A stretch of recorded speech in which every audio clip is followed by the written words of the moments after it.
captured the 57-year-old suspect last night in rural Minnesota after a massive two-day manhunt. Let's listen in to Hennepin County Attorney Mary Moriarty speaking right now. And the state owes you a debt of gratitude for all of your swift work. I want to specifically thank the Brooklyn Park police officer whose proactive intervention in checking on the Hortmans likely stopped further bloodshed. I also want to thank the members of our office who worked all weekend with our law enforcement partners in this case. And I want to thank the medical team who provided emergency care to the Hoffmans. Although police have made an arrest, the investigation is ongoing, and so I'm limited in what I can share about it. On Saturday, our office filed charges against Mr. Boelter for second-degree murder and attempted murder, allowing us to obtain a nationwide arrest warrant, which would allow law enforcement across the country to arrest him. These are the highest charges we can file by complaint, and it needed to be done quickly to get the warrant out. Mr. Boelter was taken into state custody, and our office intends to pursue first-degree murder charges against Mr. Boelter. We are at early stages. We will be reviewing all of the evidence from law enforcement as it comes in and working with our law enforcement partners to develop the case. I do want people to know that given the scale of this investigation, the review of evidence will take time. I want to assure our community and all those who are grieving that we will seek justice and accountability for the victims of all these heinous crimes. Our most senior and experienced prosecutors are handling this case. Because this case is now an active prosecution, that is all I will say about the case itself. It is a frightening time we are living in. Political violence is prevalent, and the way we talk to and about each other has raised the temperature to unfathomable levels. We cannot continue on this way. In times of tragedy, but also every day, as we navigate our daily lives, we need to find ways to support one another. As our community grieves, I encourage those out there seeking to create additional chaos to stop spreading misinformation and conspiracy theories. Our law enforcement partners are building a case using facts and evidence to ensure Vance Boelter is held accountable.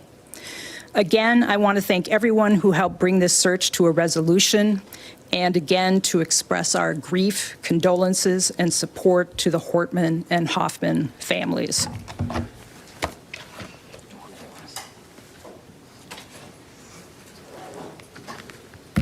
Good morning. I'm Dewana Wood, Sheriff of Hennepin County. I want to begin by expressing my deepest condolences to all those impacted by the unspeakable tragedy, especially to the families. I stand here with immense gratitude to the law enforcement agencies who responded with speed, strength, and commitment to justice and public safety. Thank you to the Brooklyn Park Police Department and the Champlin Police Department. Hennepin County is proud to have your team serve in our community as we grieve with you. Thank you to all the local, state, and federal agencies. Hundreds of first responders came together to bring justice to an unthinkable act of violence. Our mission was clear: protect the public, prevent further harm, and hold the perpetrator accountable. We all shared a singular goal: justice rooted in public safety. Vance Boelter inflicted unimaginable harm to our community Saturday morning, and he did it while impersonating the very people who are trusted to protect and serve. These violent acts strike at the heart of our democracy and the safety of those who serve the public with dedication and courage. Our hearts go out to Speaker Melissa Hortman and her husband, Mark, their families, and their loved ones. We are also grateful Senator Hoffman and his wife, Yvette, are expected to recover, and we will be here to support them during their long journey of healing and grief. Today, the manhunt is over, but the investigation continues, and more importantly, the process to healing begins. We also need to mention that we know that this unspeakable act has left residual effects on many people in our communities, as we're still taking calls from people and organizations asking for additional resources. We grieve with those close to our victims, our families, and all community members. The last days have revealed the true strength of our unity both as a community and as law enforcement bound by a shared mission to protect and serve. We stand together today to uphold the principles of our democracy and with the continued commitment to safety and security of those we vow to protect and serve. Thank you.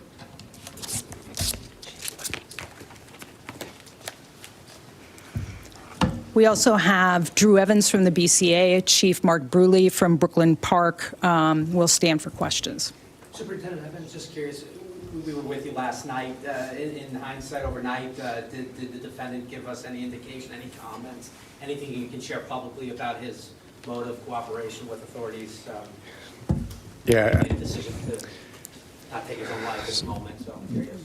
Yeah, so the question was related to whether or not there's cooperation. The individual, we can't provide a lot because it's now under the prosecutorial process in terms of what cooperation was.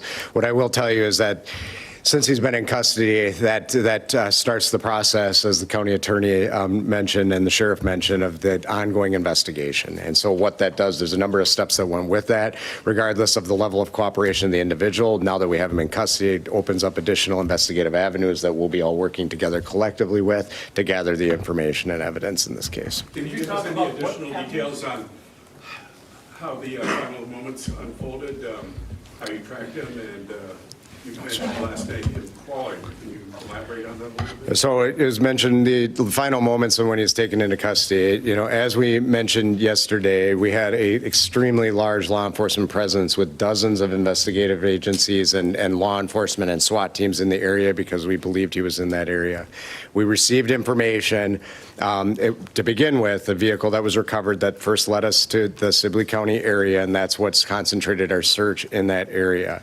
We then received additional information that provided confirmation closer to the time of the actual arrest that he was in fact in that area, which is which time the command post started moving all of the law enforcement assets into that area, and they were able to close in. And when we say he was crawling towards us, these were in response to the commands by the SWAT teams that were on scene as they were working in coordination with each other, along with our State Patrol air assets as they looked and were able to get over him and then came into custody. He was cooperative and cooperated with law enforcement and gave up peacefully at that time. Will he say how charged?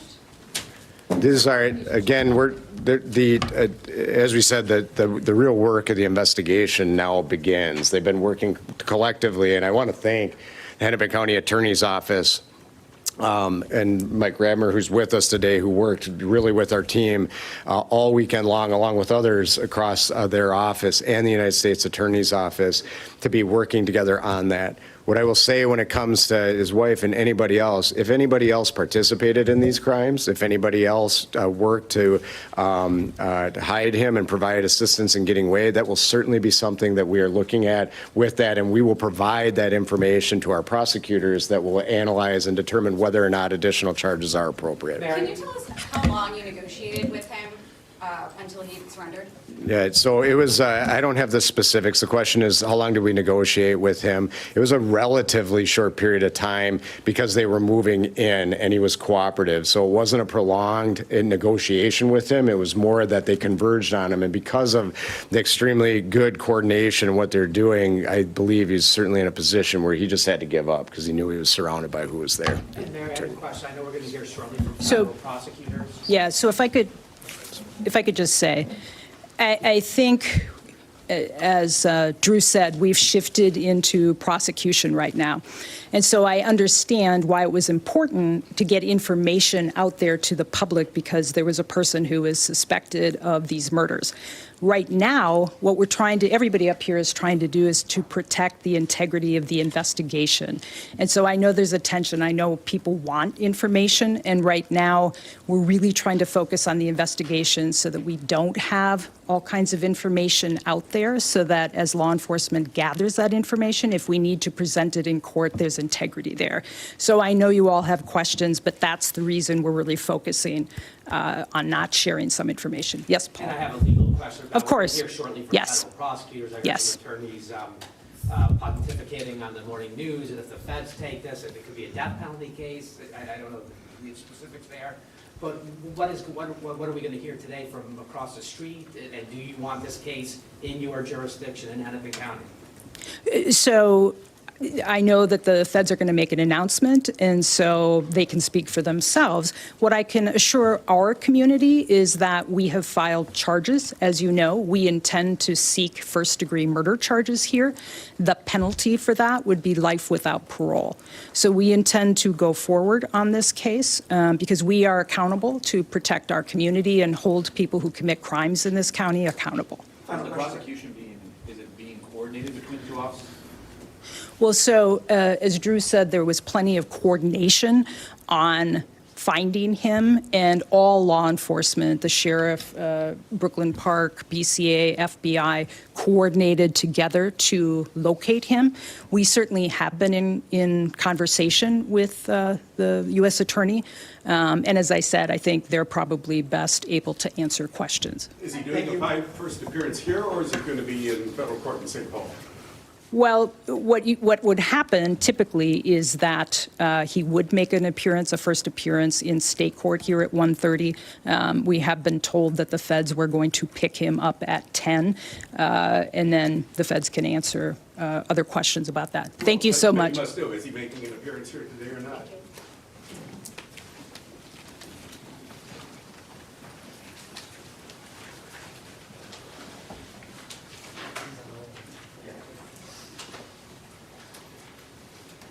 Vance Boelter, who was arrested and taken into custody after a manhunt last night, that they intend to seek first-degree murder charges against him. Over the weekend, before he was even captured, he was charged with second-degree murder. That was basically the highest charge they could do in order to get the warrant they needed to help with the manhunt and help with the investigation. We want to bring in NBC News correspondent Shaquille Brewster to help us cover this. Shaq, bottom line recap, some of the highlights from that news conference right there, and what we expect now to happen. It's still going to be a busy day there in Minnesota.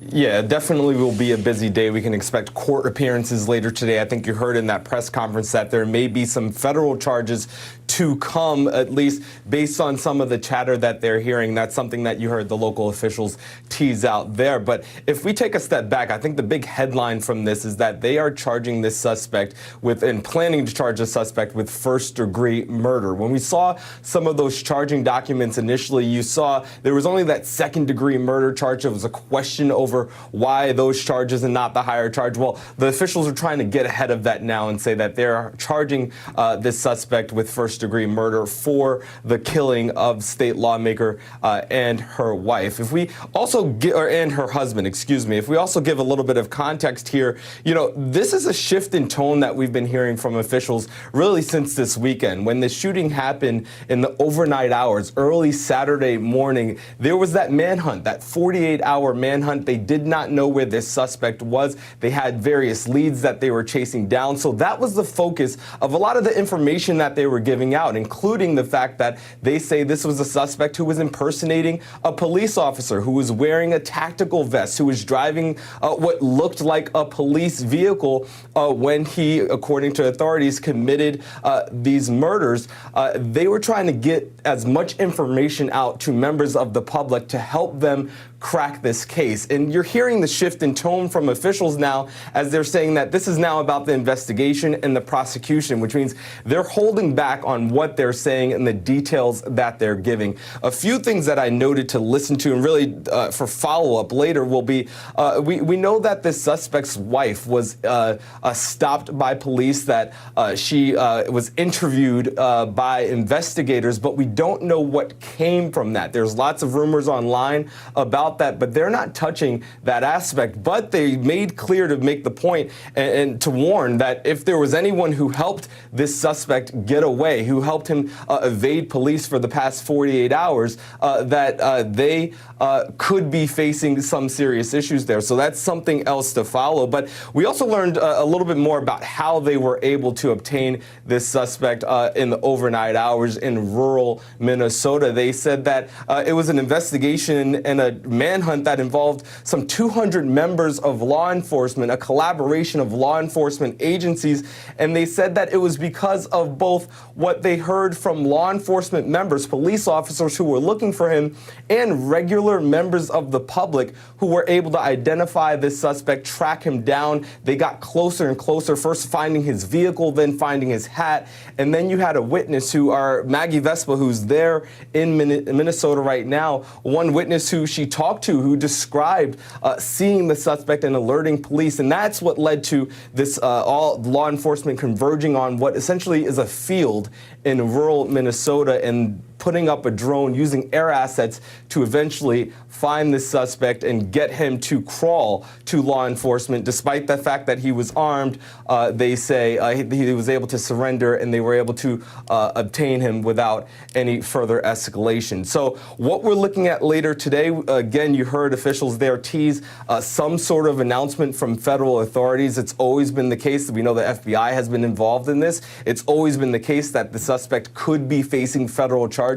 We hope to get an answer on whether or not he will face those charges when we hear from federal authorities at that later press conference. But we also expect to see the suspect in court for the first time. There are no cameras usually allowed in court, so we won't be able to see that full exchange. But we'll learn a little bit more about the case that's being built against this suspect and what evidence police have in order to detain him as he goes through the process. So a lot of key details that we learned in that press conference, but there's still a lot of information that you get the sense that investigators are holding on to as they continue this investigation and as they start the prosecution of the suspect, Joe. Yeah, we'll see if court documents reveal any more information. One thing that authorities were asked about a few times is whether the suspect is cooperating, and they didn't really give an answer to that question. We expect that initial appearance on the state charges for the suspect, 2:30 p.m. Eastern. And then at the top of the hour, we are expecting the acting U.S. attorney to hold a news conference to discuss these federal charges. Shaq, thank you so much. I do want to bring in